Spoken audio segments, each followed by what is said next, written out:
Hi, நம்ம இன்றைக்கி என்ன பார்க்க போகிறோம் அப்படின்னு பார்த்தீங்கன்னா, equations of uniformly accelerated motion அப்படின்னு ஒரு 4 ஈக்குவேஷன் இருக்கும்.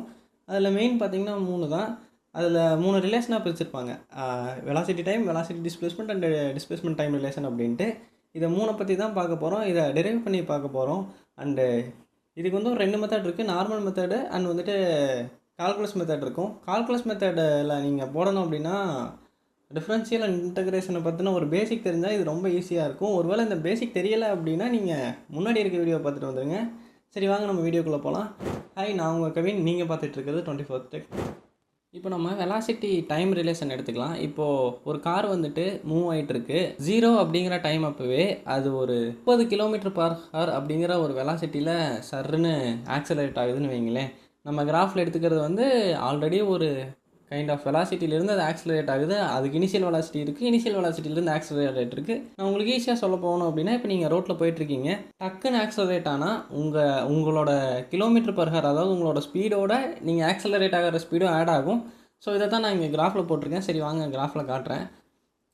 இது வந்து ஒரு வெலாசிட்டி டைம் கிராஃப், ஓகேங்களா? ஸோ இது வந்து மேலே ஒய் ஆக்சிஸ் வந்து வெலாசிட்டியை குறிக்கும், அண்டு எக்ஸ் ஆக்சிஸ் வந்து டைமை குறிக்கும்.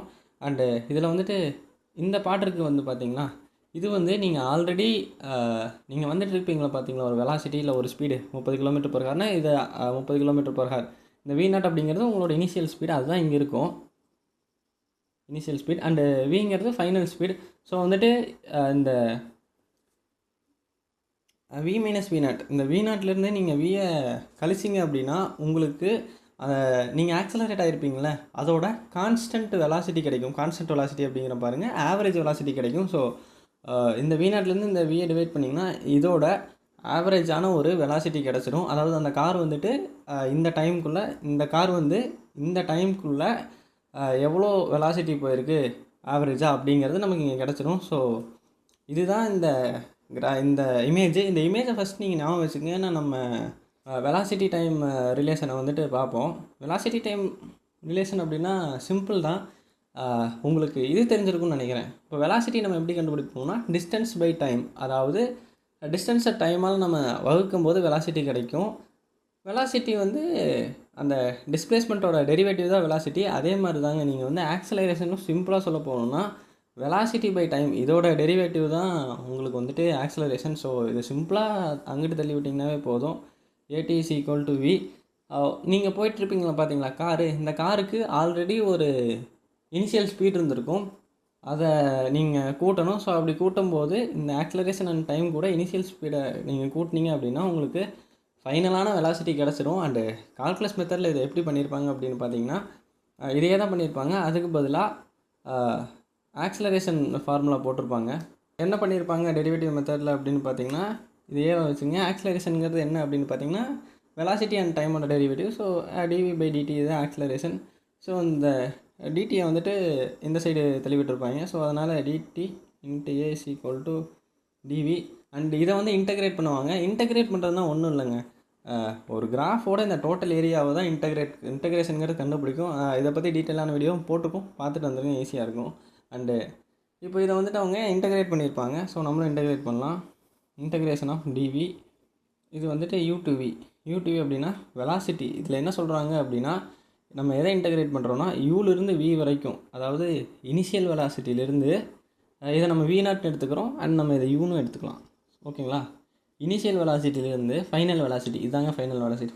ஃபைனல் வெலாசிட்டிக்குள்ளே இருக்க ஏரியாவை நம்ம இங்கே வந்து கால்குலேட் பண்ணுறோம். ஸோ இதோட சிம்பிளான மெத்தட் என்னென்னா, இந்த கிராஃபில் இந்த ஏரியாவை கண்டுபிடிக்கிறது தான் இந்த ஒரு டேர்ம் சொல்லுது. அண்ட் இதுக்கு அடுத்து பார்த்தீங்கன்னா a × dt, இது வந்து 0 × t. ஸோ இங்கே என்ன பண்ணுறோம் அப்படின்னு பார்த்தீங்கன்னா, இந்த 0 to t வந்துட்டு நம்ம இங்கே dtயால் இன்டகிரேட் பண்ணுறோம். இப்படி பண்ணுறதுனால என்ன ஆகும் அப்படின்னு பார்த்தீங்கன்னா, இந்த a வந்து கான்ஸ்டன்ட், அதனால் a வந்துடும். அண்டு நீங்கள் இதை வந்துட்டு இன்டகிரேட் பண்ணும்போது உங்களுக்கு ஃபைனல் ஆன்சர் என்ன கண்டுபிடிக்கணும்னா, dvயை நீங்கள் இன்டகிரேட் பண்ணும்போது v தான் வரும். அண்ட் அதே மாதிரி டிடியை நீங்கள் இன்டகிரேட் பண்ணிங்கனாலும் டி தான் வரும். t/0 to t. a வந்துட்டு கான்ஸ்டன்ட்டு அண்ட் v வந்துட்டு 0 to v வரும். நீங்கள் அதை ஃபர்தராக இன்டகிரேட் பண்ணி பார்க்கும்போது என்ன கிடைக்கும் அப்படின்னு பார்த்தீங்கன்னா, v = u + at, இதுதாங்க கிடைக்கும். அண்ட் நெக்ஸ்ட்டு வந்துட்டு நம்ம வெலாசிட்டி டைம் ரிலேஷன் பார்த்துட்டோம். டிஸ்பிளேஸ்மெண்ட் டைம் ரிலேஷன் சொல்லிடுறேன். இது வந்து டிஸ்பிளேஸ்மெண்ட் டைம். இந்த கிராஃபோட ஏரியா இருக்குது இல்லையா, இந்த கிராஃபோட இந்த ஏரியா ஃபுல்லாக கால்குலேட் பண்ணிட்டோம் அப்படின்னா நமக்கு டிஸ்டன்ஸ் கிடச்சிரும். ஓகேங்களா? ஏன்னா இப்போது ஸ்பீட் இன்ட்டு டைம் அப்படின்னா அந்த ஸ்பீட் இன்ட்டு டைம் கிராஃப்குள்ளே இருக்க ஏரியாவை கண்டுபிடிச்சிங்கன்னா உங்களுக்கு டிஸ்டன்ஸ் கிடச்சிரும். அதே தான் வெலாசிட்டி இன் டைம். இந்த கிராஃபில் நீங்கள் இந்த ஏரியாவை நீங்கள் கண்டுபிடிச்சிட்டிங்க, இந்த ஏரியா இந்த ஃபுல்லாக இருக்கிற ஏரியாவை நீங்கள் கண்டுபிடிச்சிட்டிங்க அப்படின்னா உங்களுக்கு ஈஸியாக டிஸ்டன்ஸ் டைம் ரிலேஷன் கிடச்சிரும். அதுக்கு நம்ம என்ன பண்ணணும் அப்படின்னு பார்த்தீங்கன்னா இந்த ஏரியாவை கண்டுபிடிக்கணும். ஸோ இந்த ஏரியாவை எப்படி கண்டுபிடிக்கலாம்? இப்போது நார்மலாக வெலாசிட்டியோட ஃபார்முலா என்னன்னா, ஸோ இதே மாதிரி நம்ம எடுத்துருப்போம். வெலாசிட்டியோட ஃபார்முலா டிஸ்பிளேஸ்மெண்ட் பை டைம் இதே மாதிரி தாங்க. So ds is equal to, இதை மாற்றிருக்கேன் ஜஸ்ட் அவ்வளோதாங்க, வி இன்ட்டு டிடி. ஓகேங்களா? ஸோ இந்த வி இன்ட்டு டிடியில் நமக்கு வந்துட்டு இந்த வெலாசிட்டி டைம் வந்து நம்ம ஆல்ரெடி கண்டுபிடிச்சிருப்போம். என்னென்னா V is equal to you plus ஏடிஎம்மோ, final velocity is equal to initial velocity plus acceleration into time taken. ஓகேங்களா? இதை தான் கண்டுபிடிச்சிருப்போம். ஸோ நம்ம இதை கொண்டு போய் அங்கே ஈஸியாக அப்ளை பண்ணலாம். அப்போது ds is equal to you plus a t wholes bracket of dt அப்படின்னு வரும். அண்ட் நெக்ஸ்ட்டு வழக்கம் போல் தாங்க நம்ம டிஃப்ரென்ஷியேட் பண்ணிட்டோம். டிஃப்ரென்ஷியேட் பண்ணதுக்கப்புறம் அதை இன்டகிரேட் பண்ணால் தான் நமக்கு அதோட மொத்த ஏரியாவும் கிடைக்கும்.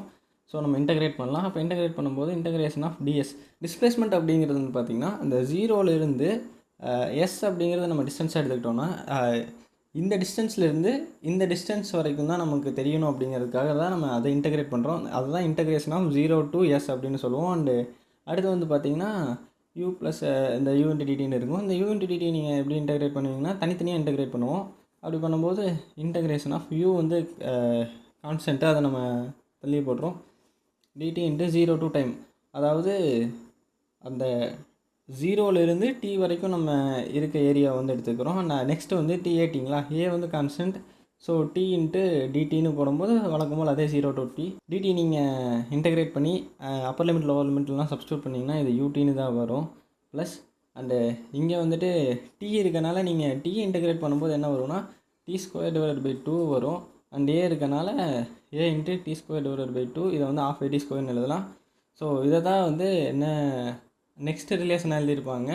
அதாவது டிஸ்பிளேஸ்மெண்ட் டைம் ரிலேஷனில் displacement is equal to initial velocity multiplied by time taken plus ½ acceleration into time taken the whole square அப்படின்னு சொல்லியிருப்பாங்க. இதுதான் வந்துட்டு அந்த டிஸ்பிளேஸ்மெண்ட் டைம் ரிலேஷன். அடுத்து வந்து நம்ம வெலாசிட்டி டிஸ்பிளேஸ்மெண்ட் ரிலேஷனுக்கு போவோம். வெலாசிட்டி டிஸ்பிளேஸ்மெண்ட் ரிலேஷனில் பார்த்திங்கன்னா நம்ம டோட்டலாக ஆக்ஸலரேஷன் அண்ட் வெலாசிட்டி வச்சு தான் இந்த ஃபார்முலாவே கொண்டு வருவோம். ஸோ ஆக்ஸலரேஷன்னா என்ன? Velocity divided by time taken. And ஆக்ஸலரேஷனுக்குள்ளே டிவி இதே ஆட் பண்ணிக்குவோம், நம்ம டிஸ்பிளேஸ்மெண்ட் ஆட் பண்ணிக்குவோம். So multiplication and division same டைமில் பண்ணும்போது ஃபார்முலா எதுவுமே மாற போகிறது கிடையாது. ஓகேங்களா? ஸோ இப்படி பண்ணும்போது இந்த ஃபார்முலா வந்துட்டு என்ன ஆகும் அப்படின்னு பார்த்தீங்கன்னா, நான் ஒரு சைடில் ஒரு இமேஜ் காட்டுறேன். நீங்கள் இந்த மாதிரி சிம்பிளிஃபை பண்ணும்போது இது என்ன மாதிரி மாறிடும் அப்படின்னா ds is equal to 1/2a into dv². இது வந்து டிஃப்ரென்சியேஷனில் இருக்க ஒரு ரூல். அதை நான் உங்களுக்கு சைடில் காட்டுறேன். இது எப்படி டெரிவேட்டிவ் ஆகி அங்கே இந்த மாதிரி வந்துச்சு அப்படின்ட்டு. அண்ட் நீங்கள் அதை இன்டகிரேட் பண்ணிங்க அப்படின்னாவே உங்களுக்கு ஆன்சர் வந்துட்டு ஈஸியாக கிடச்சிரும். அதுதான் வந்துட்டு அந்த எஸ் இஸ் ஈக்குவல், ஏன்னா நீங்கள் டிஎஸ் இன்டகிரேட் பண்ணிங்கன்னா எஸ் தான் வரும். அண்டு இந்த 1/2a அப்படிங்கிறது வந்துட்டு இதுதான் சிம்பிளி கான்ஸ்டன்ட் அப்படிங்கிறனால வெளியே வந்துடும். அண்ட் dv² இன்டகிரேட் பண்ணும்போது v வந்து தெரிஞ்சிடும். நம்ம இதை v - uன்னு போட்டுக்கலாம், இல்லை vன்னு போட்டுக்கலாம். ஏன்னா ஃபஸ்ட் லொக்கேஷனையும் ரெண்டாவது லொக்கேஷனையும் நீங்கள் மைனஸ் பண்ணணும். அதாவது 2 வெலாசிட்டி நீங்கள் மைனஸ் பண்ணிங்கன்னா உங்களுக்கு ஒரு ஆவரேஜ் வெலாசிட்டி கிடைக்கும். இல்லை ஆல்ரெடி அந்த ஆவரேஜ் வெலாசிட்டி கிடச்சிருச்சு அப்படின்னா நீங்கள் ஒரே ஒரு வின்னு கூட போட்டுக்கலாம். சரி, இங்கே வந்துட்டு நம்ம வி - uன்னு போட்டுக்கலாம். ஸோ அதுதான் இது நல்லாயிருக்கும். ஏன்னா இன்டகிரேஷன் பண்ணும்போது நம்ம இனிஷியல் டு ஃபைனல் தான் எடுப்போம், இல்லைனா 0 to ஃபைனலும் எடுத்துக்கலாம். எந்த மாதிரி எடுத்துருப்போம் அப்படின்னா நான் உங்களுக்கு சொல்கிறேன். இதை வந்து நீங்கள் 0 to v அப்படின்னு எடுக்கலாம். ஆனால் நம்ம இனிஷியல் ஃபைனல் வெலாசிட்டி இங்கே கொடுத்துருக்கனால, இனிஷியல் வெலாசிட்டி ஒன்று இருக்கனால நமக்கு இங்கே 0 கிடையாது. அதனால் வந்துட்டு நீங்கள் u கொடுக்குறோம். ஸோ நீங்கள் upper limit lower limit substitute பண்ணும்போது இது வந்து u² - v² அப்படின்னு வரும். ஸோ இதை நீங்கள் ஃபர்தராக அப்படி இப்படி மாற்றினீங்கனாவே உங்களுக்கு இந்த ஃபார்முலா கிடச்சிடும். v² is equal to u² + 2as. And இந்த ஃபார்முலாவே கொஞ்சம் பட்டிட்டிங்கிறீங்க பார்த்தீங்கன்னாவே உங்களுக்கு இன்னொன்று கிடைக்கும். அதாவது s is equal to u + v whole square of இப்படி ஒரு ஃபார்முலா கிடைக்கும். அண்ட் இதை நான் காட்டுறேன்.